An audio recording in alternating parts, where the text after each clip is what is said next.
Well, I'm very glad to be here, and I frequently come to India, and I'm an overseas citizen. So I'm part of Indian Ophthalmic Society for a long, long time, 30 plus, almost, 30 plus years.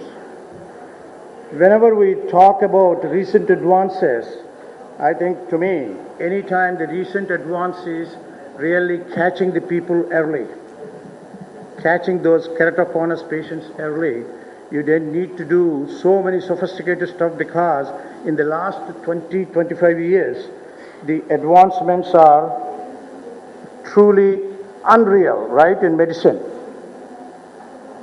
And still, in spite of all these advancements and the incredible number of technologies advancements, still we do not know what is really subclinical keratoconus. A couple of years ago, 2, 3 years ago, a group of people all had a 2-day conference, discussion and thinking, and still they could not come to a conclusion what is a subclinical keratoconus. So be careful.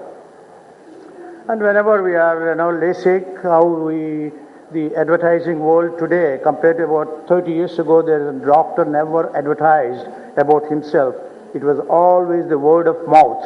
One patient tells, there I had a very good experience, that's so, but today things have changed, the world has changed. So the best, when you want to do such procedure, if you do on an early keratoconus, if we did not get it, that keratectasia can be a major issue for the patient, leave alone the medical-legal problem. We are not just thinking about, I'll get medical-legal problem, that's why. Ethically, have you done right for the patient?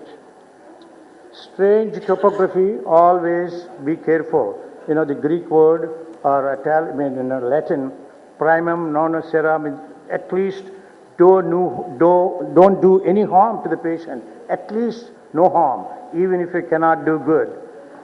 Can you hear me okay there? Yeah. Have you, somebody can comment on the slide for me what's done to the cornea? Which keratotomy? Hexagonal. Hexagonal keratotomy. When we don't understand the basic sciences, sometimes these things are happening even today. Radial keratotomy, if flattens the cornea, hexagonal keratotomy could steepen the cornea, treating a hyperope or a presbyope. But initially, not enough experimentation if it is not done. If we proceed too fast, things like this can be potential. It was abandoned very quickly, but these things should not be done anymore because we have incredible basic knowledge. There are various types of keratoconus and others, even contact lens, corneal warpage, but the modern contact lenses, I don't think, corneal warpage should happen at all. Still, we do not know what the best corneal thickness. Almost 40, 50 years ago, Jose Barraquer said at least a minimum of 250 should be left behind, but even little more may be better. Removing the tissue with a laser is not in the best interest of the patient, and potential problems sometimes we become very aggressive because we had such a success with the LASIK, and when you're doing a high volume, you can easily miss things. Today, the literature and interpretation is becoming so difficult because whatever you believe, if you look into the literature, a paper will support you.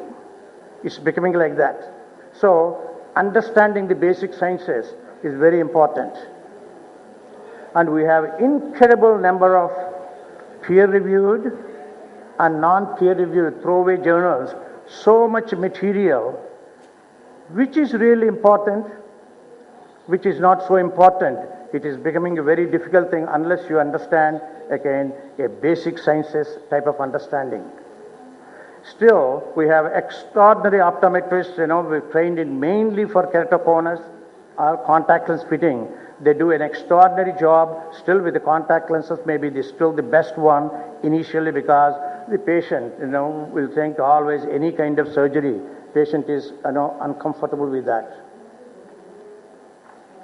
Ideal corneal refractive surgery is no tissue removal, central cornea should not be invaded, easy reversibility. Today's LASIK, world over, 30 million were done. Still, it is not the ideal procedure, and in a few years probably will not be doing the LASIK again, because these are the principles of corneal refractive surgery, yet we are violating every principle. You know, there are so much exciting fields that are still happening, and one day I think we'll be able to avoid all kinds of surgeries to an early keratoconic cornea. But today we have available something, the cross-linking, if we can only reach these patients very early. Many reports are there, even in early keratoconus, they did surface ablation. But some people looked into those cases again, they may not be truly keratoconus at all. But Intacs is my love for a long time. In one state, in our university, as outside university when I came out, still as the only one, because initially we had a lot of problems with the insurance, other things with the keratoconus, and the procedure was very difficult before the femtosecond came, but I persisted because no tissue is removed, central cornea is not invaded, is easily reversible. It's a truly superb procedure. And once femtosecond laser came, I think, is in the audience anybody does Intacs? In this group, anybody does Intacs? Only one? No, I'm not talking about, I know, you all, we learnt a great deal from all you guys. But something like Intacs would have been, if the research is done on that without all this other kind of $25,000 equipment, would have been wonderful for our kids in this country. Sir, we see sort of a poorer socioeconomic patients with keratoconus, they all develop a scar before even comes to the surgeon. If there is a scar, you can't put the Intacs. And this is the femtosecond made incredible with the Intacs here. I'll go to the next one because for the want of time. And incredible, after 3 to 6 months, these patients, some of them just wear glasses, contact lenses. We have a lot of stable keratoconus patients with Intacs. Something I'll tell you, this is just about 3 months ago, an engineer's friend, wife, both are engineers, the mechanical engineer and a chemical engineer. She reviewed all the literature. She said, Raju, would you do an Intacs for is a myopia of 3 diopters? I did it because they thought when he's going to 40, 45, if he wants to know, he can remove the Intacs and still he can read without any glasses. See, the engineers understand that well, but engineers can be a major problem too. This is the one we did, because I was so impressed with the Intacs. I brought those instruments almost 14 years ago. We did, This is the old, there used to be about 14 instruments in the group. In the tray, you make a mark, you make a cut, you make grooves very mechanically. You could perforate easily, and even centration with those markers and making the groove was truly a difficult procedure until femtosecond laser came.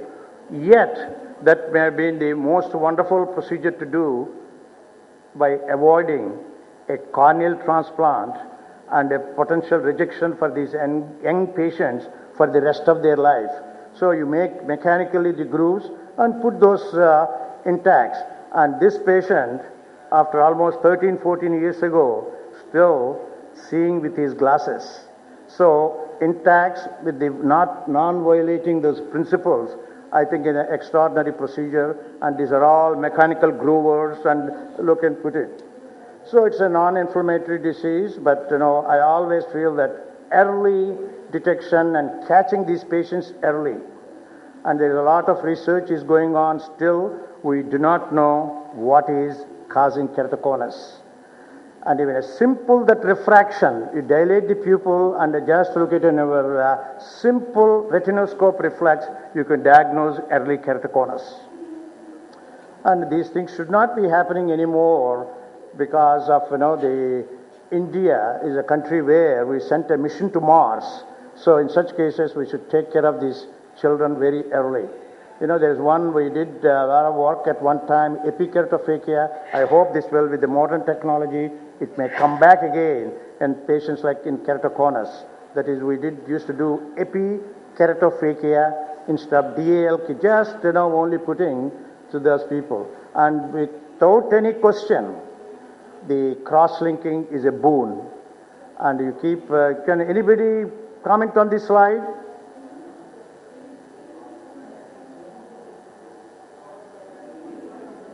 Seto, a brilliant physician, ophthalmologist from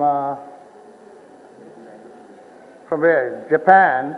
He found some of those patients, he cut the endothelium for endothelial dystrophy. After he found a keratoconus patient got better after acute eye drops, he thought if he can make cuts on the endothelium, it can improve. That was a great surgery for high myopia at one time, but we know what happens to the endothelium.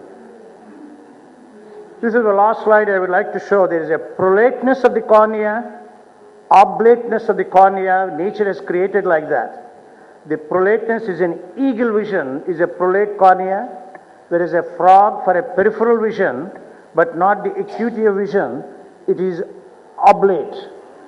The modern lasers, I would like to ask anybody of you looking, the most modern lasers, are they keeping the prolateness? I think we all have to look into that. And there are two wonderful research papers or review papers from Canada, collagen cross-linking using riboflavin, and what happened to that? Yeah, a couple from, it's an excellent review on cross-linking of the collagen. I think it's a wonderful, it's been there in Europe for 15 years, and the United States, still we are looking, it is not approved by the FDA. I hope you'll write this wonderful top-notch papers so that the FDA can prove those things. Thank you. I'm very glad to be here today. Thank you.